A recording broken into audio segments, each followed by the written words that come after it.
إن الحمد لله نحمده ونستعينه ونستغفره.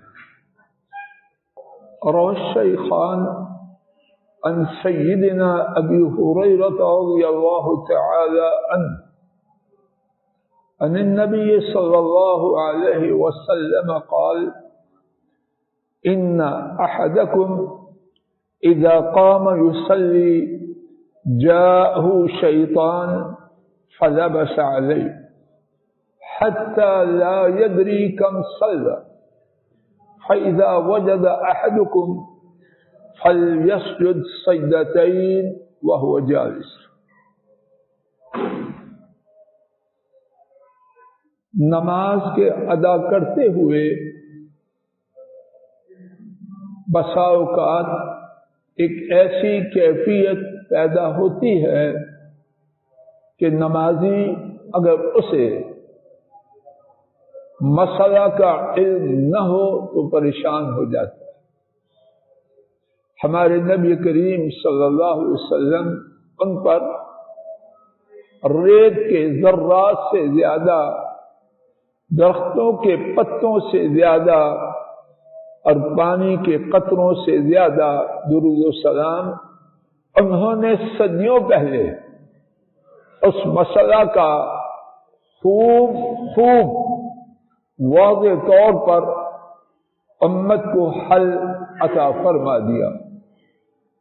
وہ مسئلہ کیا ہے کہ کتنی ہی دفعہ کہنے والا بھی اور میرے گمان کے مطابق سننے والے بھی، حضرات و خواتین، بوڑھے جوان چھوٹے بھی اس میں مبتلا ہوتے ہیں، اور وہ یہ ہے کہ نماز میں ہم بھول جاتے ہیں۔ کتنی دفعہ بھول جاتے ہیں کتنی رکعت پڑی ہے، دوسری رکعت کے بعد سجدہ، دوسری رکعت کے بعد تشہد میں بیٹھے ہیں یا نہیں، اور اسی طرح نماز میں کتنی دفعہ ہم بھٹک جاتے ہیں۔ اس بارے میں اللہ مالک کی توفیق سے کچھ عاجزانہ گفتگو کا معمولی سا ارادہ لے کے آیا ہوں۔ اللہ کرے کہ ٹھیک طریقے سے آپ حضرات و خواتین تک پہنچا پاؤں، اور اس کا کہنا اور سننا، کہنے اور سننے سب کے لیے دنیا و آخرت کی خیر کا سبب، اور نمازوں کو خوبصورت بنانے کا اور ذہنی اطمینان و سکون کا اللہ کریم ہم سب کے لیے سبب بنا دے۔ اس بارے میں پہلی بات، یہ جو کیفیت ہوتی ہے اللہ جانے اس کے کتنے اسباب ہیں، ان میں سے ایک سبب جو ہماری اکثریت کے ہاں میرے گمان کے مطابق ہے، نبی کریم صلی اللہ علیہ وسلم کی بات نہیں، ہمارے یعنی میرے اور آپ سننے والوں کی کیفیت میں ہے کہ ہم نماز میں اپنے خیالات کی بھاگ دوڑ کسی اور کے ہاتھ میں دے دیں۔ وہ باتیں نماز میں اپنے ذہن میں آنے دیتے ہیں جو کبھی شاید آئی ہو، اور دوسرا سبب شیطان کی اس سلسلے میں کارگزاری۔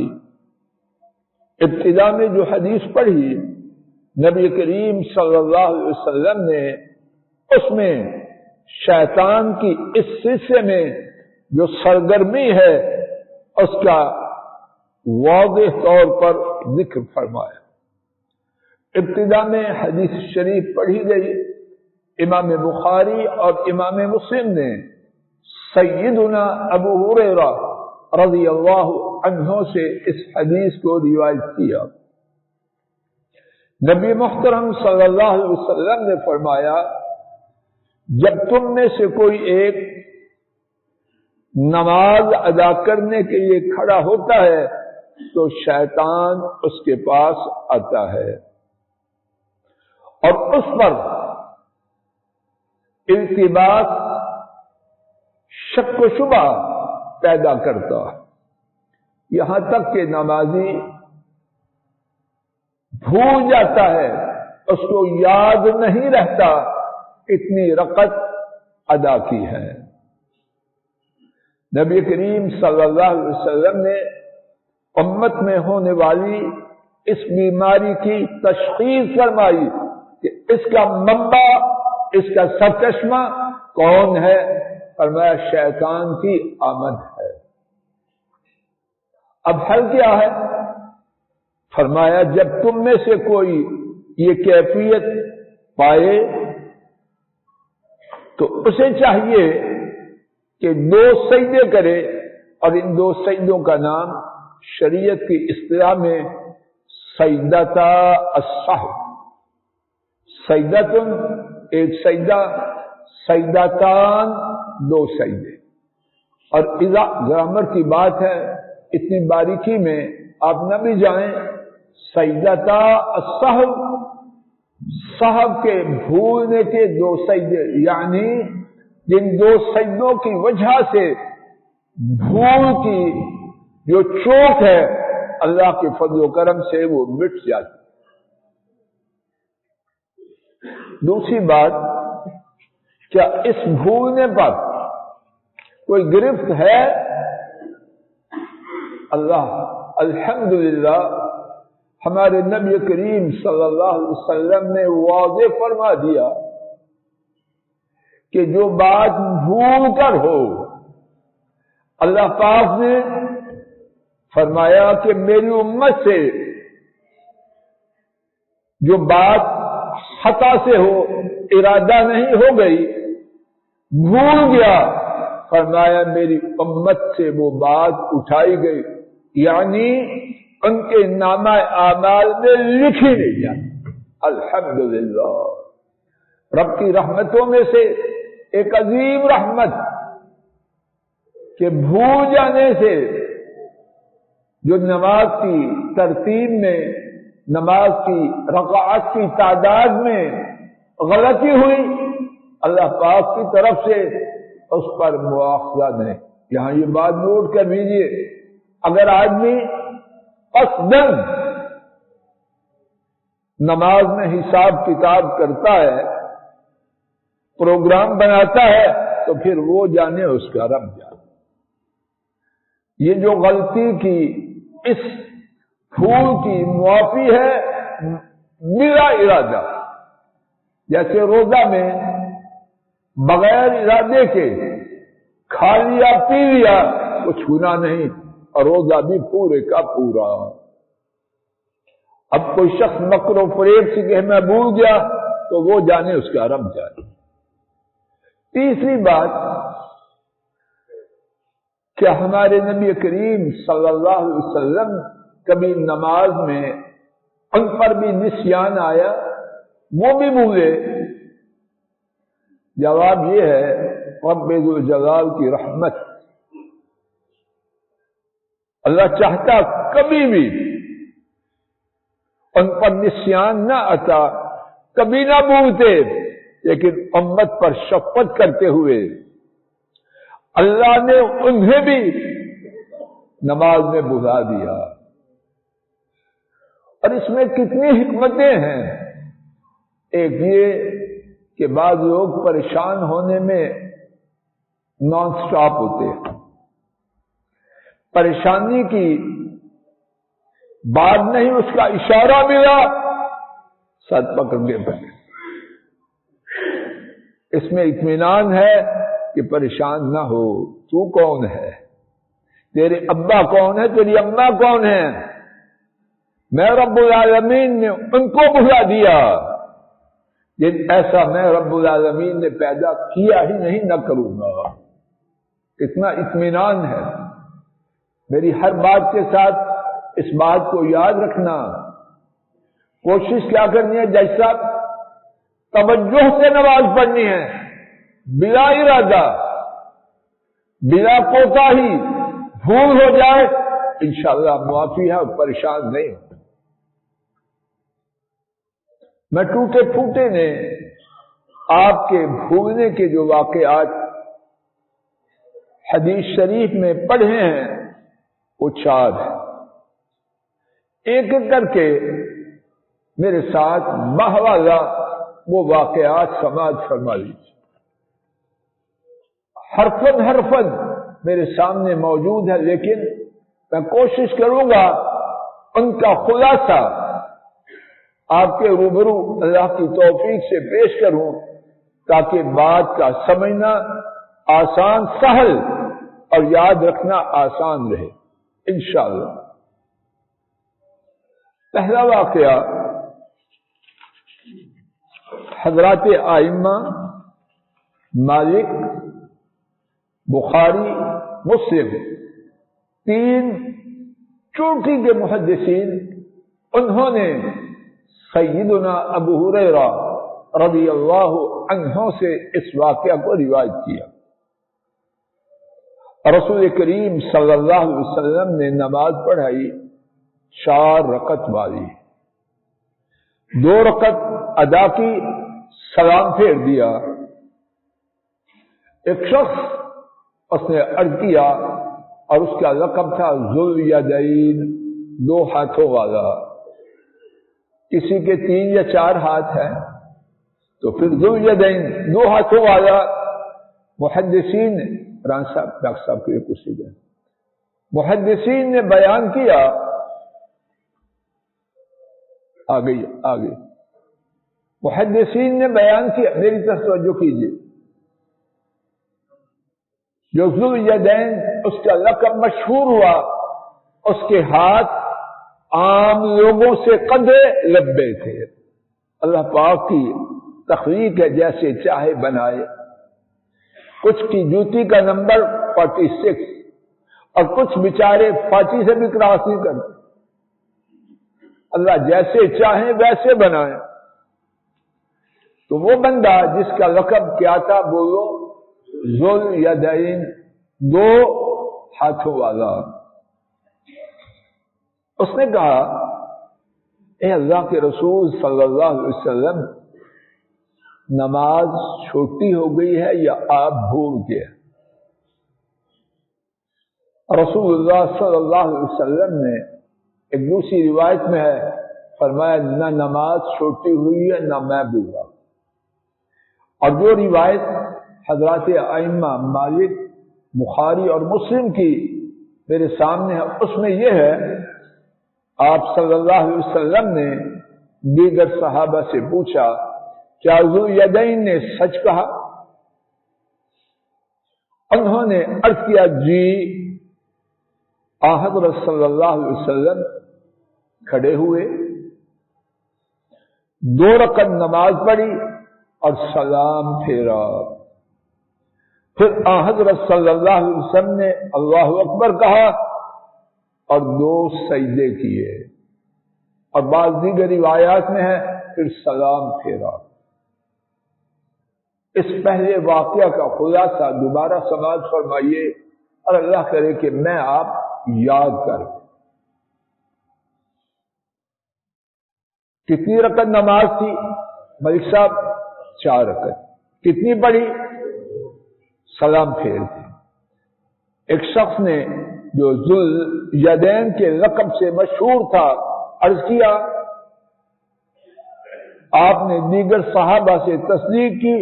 جب تصدیق ہو چکی تو آپ صلی اللہ علیہ وسلم نے 2 رکعت نماز پڑھا. نوٹ فرمانا، بات مجھ سے اور آپ سے رہ نہ جائے. پہلی 2 رکعتوں میں اور دوسری 2 رکعتوں کے پڑھنے میں کوئی گفتگو ہوئی کہ نہ ہوئی؟ زور سے جواب دو. تو گفتگو کا ہونا کوئی اثر نہیں کرتا. بات واضح ہوگی. پہلی 2 رکعتوں میں اور دوسری 2 رکعتوں میں کوئی فاصلہ تھا یا اکٹھی تھی؟ یہ جو گفتگو ہوئی یہ کسی ٹائم میں ہوئی یا ٹائم سے اوپر کوئی چیز تھی اس میں ہوئی؟ بات واضح ہو رہی ہے. اب آپ صلی اللہ علیہ وسلم نے جب یہ 2 رکعت ادا کی تو سجدہ صاحب کب کیا؟ بولو. بولتے نہیں. سلام پہلے پھیر دیا قریشی صاحب، پھر کیا کیا جی؟ پھر سجدہ کی، 2 سجدے کیے، پھر اس کے بعد سلام پھیر دیا۔ بات انشاءاللہ یاد رہے گی محمد خان جی، یاد رہے گی۔ دوسرا واقعہ، امام مسلم نے سیدنا عمران بن حسین رضی اللہ تعالی عنہ سے روایت کیا، نبی کریم صلی اللہ علیہ وسلم نے عصر کی نماز پڑھائی۔ عصر کی کتنی رکعتیں ہیں سب بولو؟ 24 تاریخ سب کتنی ہیں؟ آپ نے کتنی رکعتوں کے بعد سلام پھیرا؟ بولو۔ وہ 2 والی بات پہلے واقعہ میں، اس واقعہ میں زور سے بولو۔ پھر آپ صلی اللہ علیہ وسلم اپنے گھر میں تشریف لے گئے۔ دوبارہ سنتے ہیں، عصر کی نماز پڑھائی، 3 رکعت کے بعد مکمل کرو جملہ، سلام پھیرنے کے بعد اپنے گھر تشریف لے گئے۔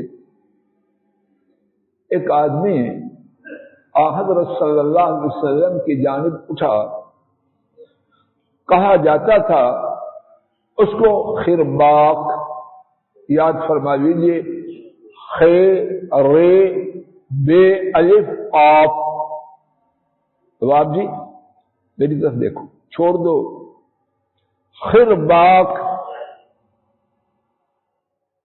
اور اس کے ہاتھوں میں لمبائی تھی۔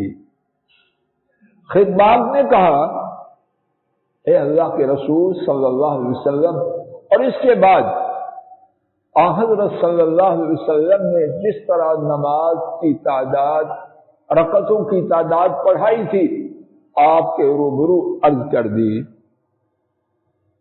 حضرت صلی اللہ علیہ وسلم ناراضی میں اپنی چادر کے کھینچتے ہوئے باہر نکلے۔ کہاں تھے آپ؟ اپنے حجرہ شریفہ میں۔ خرباق نے عرض کیا، آپ غصہ میں چادر کھینچ، یعنی جلدی جلدی، یہاں تک کہ آپ لوگوں کے پاس پہنچ گئے۔ رک جائیے، اس سے معلوم ہوتا ہے کہ یہ خرباق شخص، اس نے آپ سے جو گفتگو کی، کہاں کی؟ بولو، کوئی ضرورت مند بندہ تھا۔ عام آدمی تو نبی پاک صلی اللہ علیہ وسلم کے پاس آپ کی ہیبت، اس کی وجہ سے بات بھی نہیں کر پاتے، لیکن یہ کوئی بندہ خرباق آپ کے حجرہ شریفہ کی طرف گیا۔ یہ الفاظ میں نہیں، لیکن بین السطور، انڈر لائن، یہ بات سمجھ میں آتی ہے۔ تو اب آپ جب باہر تشریف لائے تو معنی کیا ہوا؟ بات وہی آپ کے حجرہ شریفہ میں کر آیا۔ آپ صلی اللہ علیہ وسلم نے باہر تشریف لا کر لوگوں سے پوچھا، کیا اس نے سچ کہا ہے؟ انہوں نے عرض کیا، جی تصدیق کی، تصدیق ہو گئی۔ تو آپ نے 1 رکعت پڑھائی، پھر آپ نے سلام پھیر دیے، پھر آپ نے 2 سجدے، جن کا نام کیا ہے؟ سجدتا السہو۔ پھر آپ نے 2 سجدے، کیا نام ہے؟ بولو، بولتے نہیں، کوئی پابندی ہے آپ پر؟ سجدتا السہو کیے، پھر آپ نے سلام پھیرا۔ آئیے میرے ساتھ واقعہ کا خلاصہ دہراتے ہیں۔ حضرت صلی اللہ علیہ وسلم نے کتنی رکعت نماز پڑھی، اور نماز کون سی تھی؟ پھر کیا ہوا؟ اپنے حجرہ شریفہ تشریف لے گئے۔ ایک شخص جس کا نام خرباق تھا، آپ کے حضور پہنچا اور آپ کے روبرو جو ہوا تھا اس کا تذکرہ کیا۔ حضرت صلی اللہ علیہ وسلم غصے میں اپنی چادر کو کھینچتے ہوئے یعنی جلدی میں باہر تشریف لائے، لوگوں سے پوچھا، انہوں نے خرباق کی تصدیق کی، آپ نے ایک رکعت پڑھائی اور اس کے بعد سلام پھیر دیا۔ اس کے بعد کیا کیا؟ صاحب کے 2 سجدے کیے، اس کے بعد سلام پھیر دیا۔ یہاں نوٹ فرمائیے، آپ کے پہلی نماز کے پڑھنے اور اس کے بعد ایک رکعت پڑھنے میں کوئی گفتگو ہوئی یا نہ ہوئی؟ جگہ کی تبدیلی ہوئی یا نہ ہوئی؟ وقت خرچ ہوا کہ نہ ہوا؟ تینوں باتوں کے باوجود گفتگو ہوئی، جیسا بھی گفتگو ہوئی، جگہ تبدیل ہوئی اور وقت خرچ ہوا، آپ نے پہلی 3 رکعتوں کو ختم کیا یا باقی رکھا؟ اللہ اکبر! قربان جائیں اپنے رب کے دین پر، اور قربان جائیں اس دین کو بیان کرنے والے پر، آسانی ہی آسانی۔ ہم ابتدا میں یہ بات سن چکے ہیں، اگر غلطی ہو جائے اور انسان کی ذاتی نالائقی کا اس میں دخل نہ ہو، کوئی گناہ ہے؟ بولو، کوئی گناہ نہیں۔ مزید آسانی کہ پہلی نماز جو ناقص تھی، 3 ناقص ہے کہ مکمل، اس کو باقی رکھا۔ اگر کہا جاتا کہ نیسرے سے پہلی رکعت سے شروع کرو، نسبتاً مشقت زیادہ تھی یا کم تھی؟ نہیں، 1 رکعت۔ اور پھر اس کے بعد اور کیا بات اس واقعہ میں؟ 1 رکعت پڑھ کے کیا کرنا ہے؟ بولو، سلام پھیر، پھر 2 سجدے اور پھر سلام پھیر دیا۔ تیسرا واقعہ، یہاں دونوں واقعات تھے۔ 4 رکعت کو پہلے واقعہ میں کتنی رکعت پڑھی؟ دوسرے واقعہ میں، اب تیسرا واقعہ، اور یہ سب رب ذوالجلال کے حکم سے اور ان کی مشیت سے ہے، امت کے لیے نمونہ بن جائے، امت سامکٹوریاں نہ مارتی رہے۔ اللہ کے حبیب صلی اللہ علیہ وسلم، انہوں نے یہ کیفیت جو ہوئی اس میں نمونہ دے دیا، قیامت تک کے اہل ایمان اس کے مطابق اپنے معاملات کو سر انجام دیں۔ تیسرا واقعہ، وہاں نماز میں اضافہ ہو گیا، 4 رکعت نماز اس کی بجائے بھولنے کی وجہ سے بولیے 5 پڑھی۔ اس واقعہ کو امام بخاری اور امام مسلم نے سیدنا عبداللہ بن مسعود رضی اللہ تعالی عنہ سے روایت کیا۔ نبی کریم صلی اللہ علیہ وسلم نے ظہر کی نماز 5 رکعت پڑھائی، اور یہاں ہمارے جو ساتھی علم غیب کا دعویٰ کرتے ہیں اور نبی پاک صلی اللہ علیہ وسلم کے علم غیب کے متعلق جو بات کرے، کہتے ہیں یہ کافر، مردود، بے ادب، گستاخ۔ اب معاذ اللہ گستاخی کس میں ہے؟ اگر آپ عالم الغیب تھے تو آپ نے جو کیا معاذ اللہ جان بوجھ کے کیا؟ جواب دیجیے۔ اگر کوئی شخص جان بوجھ کے نماز میں کمی کرے یا اضافہ کرے، اس کے بارے میں حکم سخت ہے یا نرم؟ معاذ اللہ۔ اور یہ بات نوٹ کر لیجیے، اسی میں بات ختم کروں گا۔ ہمارے نبی کریم صلی اللہ علیہ وسلم کا جو احترام، جو ادب رب العالمین نے قرآن میں بیان کیا ہے اور جو جس کی تعلیم دی ہے، اس سے آگے اللہ گواہ ہے، ادب نہیں، بے ادبی۔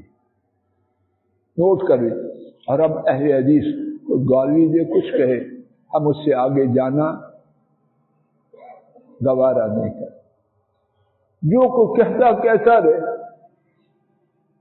اس کی وجہ سے قرآن کریم میں بیان کردہ عقیدہ اس کو چھوڑ دیں، انشاءاللہ نہیں ہوگا۔ اور اللہ اسی عقیدہ پر قائم رکھے اور اسی عقیدہ پر موت آئے۔ وقت ہو چکا، اسی تیسرے واقعے سے انشاءاللہ الرحمن آئندہ خطبہ جمعہ کا آغاز کیا جائے گا۔ اللہ پاک کہنے سننے کی غلطی معاف کر دے، اور جو ٹھیک بات کہی اور سنی گئی اس کو قبول فرمائے، اور اس پر عمل کرنا کہنے اور سننے والے حضرات و خواتین کے لیے آسان فرمائے۔ وآخر دعوانا ان الحمد للہ رب العالمین۔ الحمد للہ نحمده ونستعینه ونستغفره ونعوذ باللہ من شرور انفسنا ومن سیئات اعمالنا، من يهده الله فلا مضل له ومن يضلل فلا هادي له، وأشهد أن لا إله إلا الله وحده لا شريك له، وأشهد أن محمدا عبده ورسوله صلوات ربي وسلامه عليه۔ آج کے خطبہ جمعہ میں اللہ کی توفیق سے یہ بات عرض کرنے کی عاجزانہ کوشش کی گئی کہ نماز میں بھولنا، اس کے بارے میں ہمارے دین میں کیا کچھ۔ تین باتیں اللہ کی توفیق سے عرض کرنے کی کوشش کی گئی۔ پہلی بات کہ انسان بھولنے والا ہے، اور شیطان انسان کو بھلانے میں مؤثر کردار ادا کرتا ہے، لیکن ہمارے دین نے انسان کو بے یار و مددگار نہیں چھوڑا۔ اس بھولنے کی وجہ سے جو کچھ ہو جائے اس کا حل نبی کریم صلی اللہ علیہ وسلم نے واضح طور پر بتلایا۔ نمبر دو، اس بھولنے پر اگر اس میں میری آپ کی کوتاہی شامل نہ ہو تو اللہ پاک کی طرف سے کوئی مواخذہ نہیں۔ نمبر تین، اللہ کریم نے اپنی حکمت سے حبیب کریم صلی اللہ علیہ وسلم کو نماز میں بھلا دیا۔ چار واقعات میرے علم میں اس بارے میں آئے، جن میں سے دو کا ذکر ہو چکا، تیسرا واقعہ جاری تھا۔ انشاءاللہ الرحمن اسی واقعہ سے آئندہ خطبہ جمعہ کا آغاز ہوگا۔ اللہم صلی علی محمد وعلی آل محمد کما صلیت علی ابراہیم وعلى آل إبراهيم إنك حميد مجيد۔ اللهم بارك على محمد وعلى آل محمد كما باركت على إبراهيم وعلى آل إبراهيم إنك حميد مجيد۔